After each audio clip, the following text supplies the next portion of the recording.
Assalamualaikum warahmatullahi wabarakatuh. Perkenalkan, nama saya Ratu Dian Amalia, kelas RC semester 3 Prodi PGSD.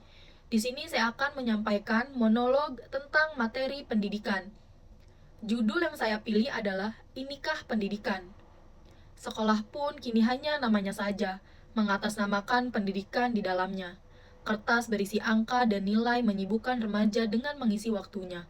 Dengan keterbatasan, inikah pendidikan? Kamu begini aja gak bisa. Mau jadi apa nanti? Dasar bodoh. Dasar gak punya bakat. Nendang bola aja gak bisa. Nilai rapot kamu kenapa merah?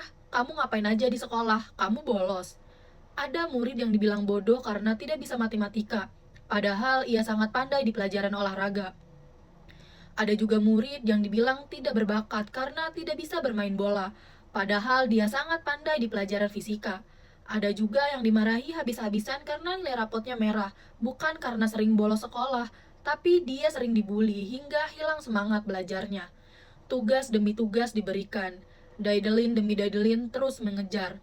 Bukan mengasah kemampuan berpikir siswa, tapi jari ini semakin handal untuk mencari cara instan untuk menyelesaikan tugas. Bro, kalau boleh tahu nomor satu gimana caranya? Oh, gak tahu bro, gue semalam nyari di Google. Demi sebuah angka, demi sebuah nilai, jujur pun tidak ada artinya untuk sebuah nilai. Mau bagaimanapun, apa yang akan orang nilai tentang kita bukan tentang usaha kita, melainkan berupa angka juga nilainya. Begitu pula dalam proses pendidikan, inikah pendidikan. Monolog ini berisi sedikit curahan seorang pelajar, seorang yang sedang menempuh pendidikan di masa SMA. Tak tersisa hampir 12 tahun ia duduk sebagai seorang pelajar, menyadari bahwa sistem pendidikan yang ia jalani selama ini tidak sepenuhnya selesai dengan tujuan dari pendidikan itu sendiri. Ia pun mencurahkan seluruh pendapat dan opininya saat ia sedang berada di kursi sekolah. Saat itu sedang jam istirahat, namun ia tetap berada di kursi tersebut hingga waktu istirahatnya habis. Ini tentang pendidikan, di mana setiap orang setidaknya harus mempunyai pendidikan untuk menjalani hidupnya. Pendidikan bukanlah semata-mata masalah nilai akademik yang hanya mementingkan kemampuan menghafal pelajaran dan menjawab soal. Pendidikan yang tak kalah penting justru membangun karakter siswa, karakter atau adab dan akhlak berguna untuk diterapkan dalam kehidupan nyata. Setiap orang pasti memiliki perjalanan hidup yang berbeda-beda. Dalam melewati proses hidup pun, ada yang mencapai tujuan target, dan ada juga yang harus melewati proses lebih lama. Mereka yang hidup dengan kondisi perekonomian yang berkecukupan tidak akan mengerti mereka yang hidup dengan ekonomi yang pas-pasan.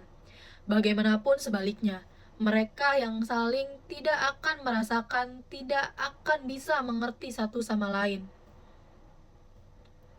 Ingin sekali rasanya aku bertukar diri dengan mereka yang tidak pernah merasakan sulitnya hidup karena perekonomian yang kurang mempunyai. Namun, aku disadarkan dengan kalimat bahwa hidup adalah hidup itu sendiri. Sehingga aku sadar bahwa hidup yang kita jalani sekarang adalah hidup yang memang sudah disiapkan untuk kita. Mengeluh adalah hal yang wajar. Karena dengan hal tersebutlah kamu bisa mengeluarkan energi-energi negatif yang ada di dalam diri dan menyadarkan diri sendiri tentang apa yang kamu lakukan. Ketika perasaanmu sudah merasa lebih baik, jangan lupa untuk selalu bersyukur dan jangan pernah menyerah. Sekian penyampaian monolog dari saya. Wassalamualaikum warahmatullahi wabarakatuh.